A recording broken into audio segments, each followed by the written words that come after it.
Hello friends, welcome to খেল দুনিয়া।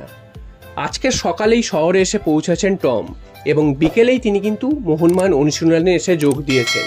তো এত জার্নি করে তিনি এসছেন অত দূর থেকে, তারপরেও কিন্তু তিনি একটা সারাদিন রেস্ট না নিয়ে আজকের বিকেলেই তিনি মোহনবাগান মাঠে এসে প্র্যাকটিসে পৌঁছেছেন। এটা থেকে কিন্তু টমের যে দায়বদ্ধতা সেটা কিন্তু দেখে ভালো লাগছে। তবে অন্য আরেকটা দিক হচ্ছে মোহনবাগান কিন্তু তড়িঘড়ি তাকে এনে প্র্যাকটিসে নামিয়ে দিয়েছে। এটার ফলে একটা জিনিস বোঝা যাচ্ছে, তাকে হয়তো ডুরান্ড কাপের দলে রেজিস্টার্ড করানো হবে এবং হয়তো শুধু রেজিস্টার্ড করানো না, তাকে হয়তো মাঠেও নামিয়ে দেওয়া হবে।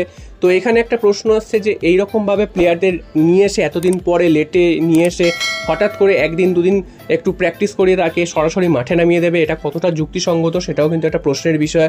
কারণ যেটুকু দেখে বোঝা যাচ্ছে, তাকে প্রথম দিনই যখন প্র্যাকটিসে নামিয়ে দিয়েছে, তো দুদিন পর অর্থাৎ 27 তারিখ মোহনবাগান ডুরান্ডের ম্যাচ রয়েছে, সেখানে হয়তো তাকে আমরা খেলতেও দেখতে পারবো। এবং প্রশ্ন আসছে বাকি বিদেশিরা কবে আসবে। তো বাকি বিদেশিরাও কিন্তু 2-1 দিনের মধ্যেই চলে আসবে, ম্যাক্সিমাম 28 তারিখ। সেদিনকার কিন্তু কোচ সহ বাকি যে যদি অন্য কোনো বিদেশিরা বাকি থাকে তারাও কিন্তু চলে আসবে। এবং 29শে জুলাই মোহনবাগান দিবসের দিন মোহনবাগান মাঠে কিন্তু সমর্থকদের সামনে সমস্ত প্লেয়ারদের নিয়ে আসা হবে, সেটাও কিন্তু প্ল্যান রয়েছে।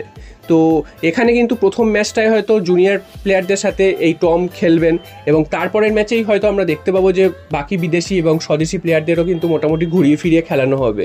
তো এখানে একটা প্রশ্ন আসছে যে প্লেয়ারদের এত পরে নিয়ে আসা হচ্ছে, প্র্যাকটিস এত পরে শুরু হচ্ছে এবং তারপরেই হঠাৎ করেই 2-5 দিন প্র্যাকটিস করানোর পর হয়তো ম্যাচেও খেলতে নামিয়ে দেওয়া হচ্ছে। এর ফলে প্লেয়ারদের কিন্তু অনেক সমস্যা হবে, প্লেয়ারদের চোটাঘাত বাড়তে পারে এবং তাদের মধ্যে কোনো বোঝাপড়া তৈরি হয়নি। হয়তো তারা নিজেদের মতন করে প্র্যাকটিস করেছেন তারা যখন ঘরে ছিলেন, তো সেটা করলেও কিন্তু নিজেদের মধ্যে একটা বোঝাপড়া হওয়ার জন্য কিন্তু বেশ কিছুদিন প্র্যাকটিস হওয়া দরকার। তো সেটা না করেই হয়তো মোহনবাগান কিন্তু নামিয়ে দেবে। তো এটা ম্যানেজমেন্টের ভাবা উচিত, এইভাবে কিন্তু করলে মোহনবাগান প্লেয়ারদের চোট লাগতে পারে এবং তাতে কিন্তু খারাপ রেজাল্টও হতে পারে।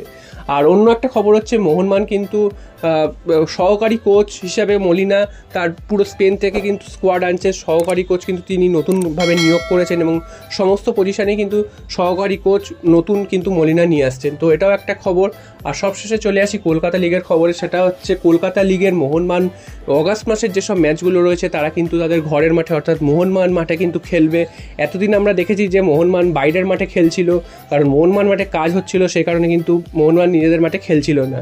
তো এতদিন পর কিন্তু মোহনবাগান তাদের নিজেদের মাঠে খেলবে। অগাস্ট মাসে 3-4টে ম্যাচ আছে, তো সব ম্যাচই কিন্তু তাদের নিজেদের ঘরের মাঠেই খেলবে। এছাড়াও প্র্যাকটিসও কিন্তু মোহনবাগানের নিজেদের মাঠেই হবে। তো এটা কিন্তু সমর্থকদের জন্য একটা ভালো ব্যাপার যে খেলাও মোহনবাগান মাঠে ফিরছে এবং প্র্যাকটিসও মোহনবাগান মাঠে হবে এবং সমর্থকরাও দেখতে যেতে পারবে।